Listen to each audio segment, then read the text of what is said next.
La difficulté que vous avez dû rencontrer en tant que romancier, écrivain, c'est d'utiliser et transformer toutes vos recherches à ce que ça en devienne une histoire et que ce soit un roman et que ça se tienne. Comment vous avez créé cet équilibre?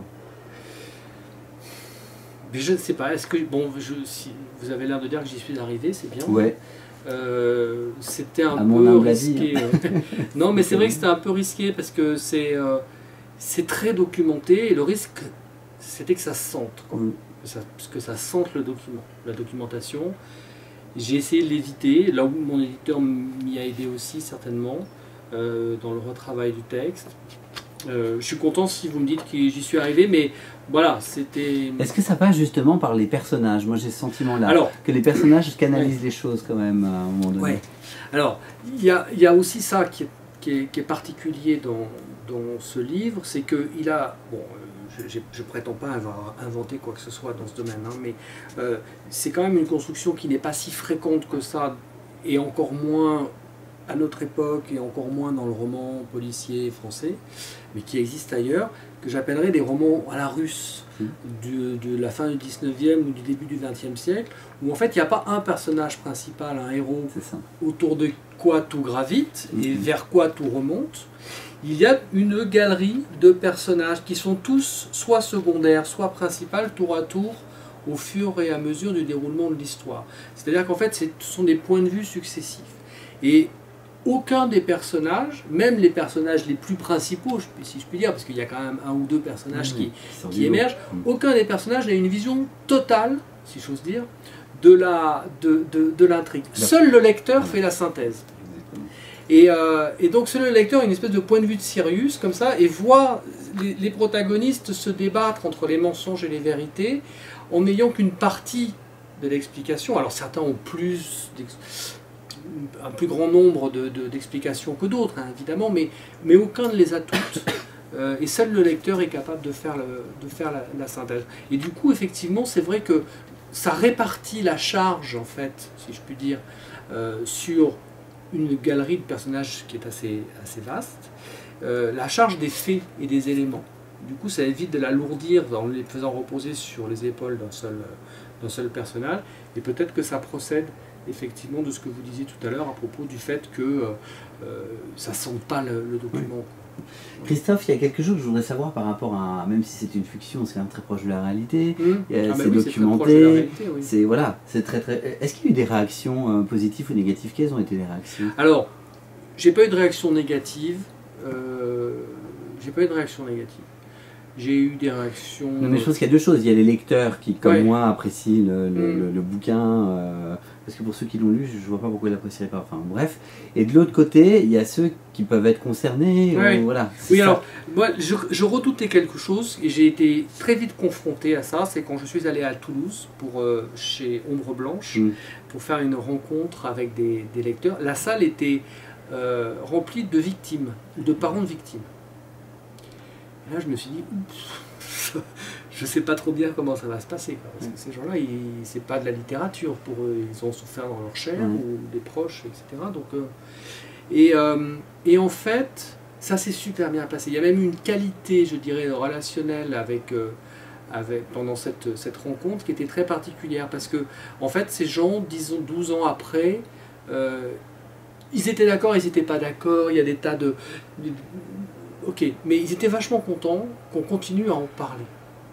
Parce que, en dehors des souffrances physiques ou de la perte d'un proche ou des problèmes d'assurance, d'indemnisation qui continuent à traîner, etc., il y a aussi le fait qu'ils ont tous le sentiment, à mon avis justifié, qu'ils ne savent pas tout ce qui s'est passé et que ce qu'on leur a dit n'était pas vrai.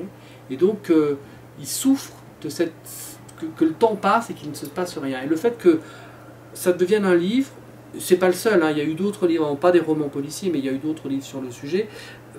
Voilà, ils sont assez contents en fait, de voir que on lâche pas, que peut-être un jour, à force, ils sauront ce qui s'est passé. De façon plus large maintenant, parce qu'on a bien parlé d'un mensonge explosif, moi je voudrais savoir où vous en êtes. Est-ce que vous écrivez autre chose? Je suis sûr qu'il y a des choses de bientôt prête, je sais pas. Alors bientôt prête, non, je pense pas parce que... ça c'est mon enthousiasme. Oui, non, mais j'aimerais bien. Mais comme je le disais tout à l'heure, j'ai un vrai métier, comme disait mon grand-père. Donc je ne peux pas faire l'artiste à plein temps. C'est-à-dire qu'on est au 21e siècle, c'est plus dur pour de ces livres qu'au 19e. Exactement. Donc voilà, je ne peux pas faire l'artiste à plein temps, du coup c'est long, quoi. Du coup je prends du temps pour écrire. Maintenant, pour répondre quand même positivement à la question, oui, j'ai commencé à écrire autre chose, dont je ne vous parlerai pas plus en détail que ça, bien évidemment, mais qui ne sera pas bientôt prêt, quoi, qui sera, à mon avis, ça va, je l'ai encore au moins pour un an. D'accord. Parce que bon, c'est intéressant ce que vous dites, vous vous donnez aussi le temps. Ah oui, parce que des fois, quand on a une belle aventure comme le premier, parce que c'est ce qui s'est passé, ça pourrait... Ah mais c'est le cas, j'ai mis 4 ans pour écrire le premier, je vais essayer d'en mettre 2 pour le second. C'est formidable. je vais de plus en plus vite. Ce qui est bien, c'est que vous n'étiez pas parti à 10 ans. Voilà, c'est ça. 4, heureusement. Mal, donc je vais de plus en plus vite. C'est vrai que le fait d'avoir publié ce livre, et puis le fait qu'il marche bien, que la presse soit bonne, etc., ça donne envie. En même temps, c'est un peu comment dire... la barre est un peu haute aussi, enfin à mon niveau, parce que ça a vraiment bien marché, quoi. Donc je sais que pour un premier livre, alors que je n'étais absolument pas connu, j'étais un petit peu repéré par la profession, par les critiques, donc je sais que le second, on m'attend un peu au tournant, et du coup si je déçois, donc ça met un peu la pression. Mais bon, c'est une pression saine, c'est une pression positive, ça donne envie d'y aller, j'y vais. Mais pour le coup, vous prendrez votre temps. Mais je prends mon temps pour faire ça bien. J'ai pas un plan de carrière dans la littérature. Donc moi, c'est le plaisir qui me motive d'abord. Maintenant, j'ai pas envie de me planter non plus. Donc, oui, bien sûr. Essayer de faire ça bien. Est-ce que vous avez des auteurs qui vous influencent dans votre écriture? Bah oui, bien sûr, forcément. Vous lisez beaucoup? Alors je lis moins aujourd'hui que je ne lisais auparavant, parce que ma vie s'est bien remplie et que donc je manque un petit peu de temps, même en dehors du boulot. Mais je continue à essayer. Oui, j'ai toujours un livre en cours. Voilà. Maintenant, parfois je mets des semaines, des mois à le finir, mais j'ai toujours un livre en cours. Pour répondre, alors qui m'influence, j'aimerais bien qu'ils m'influencent, ces auteurs-là. Je serais assez fier de leur avoir emprunté quelque chose.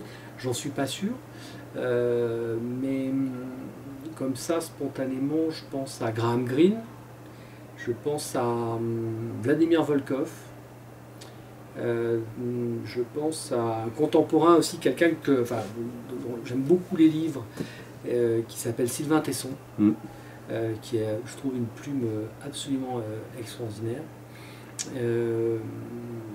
Voilà, puis après dans le... Voilà, enfin, il y en a plein d'autres, mais voilà. Green... Une petite idée déjà. Oui, ça donne... Déjà bien. Christophe Rédy Gramont, c'était génial pour ce premier entretien. Merci. Un grand merci. Je rappelle votre actualité chez 10-18, Un mensonge explosif. C'est votre premier roman publié, même s'il y en avait eu avant en jeunesse, mais vraiment celui-ci lance j'espère d'autres bouquins tout aussi bons. Donc là, la pression, je viens de vous la mettre sur les épaules. Un grand merci à vous. Merci à vous.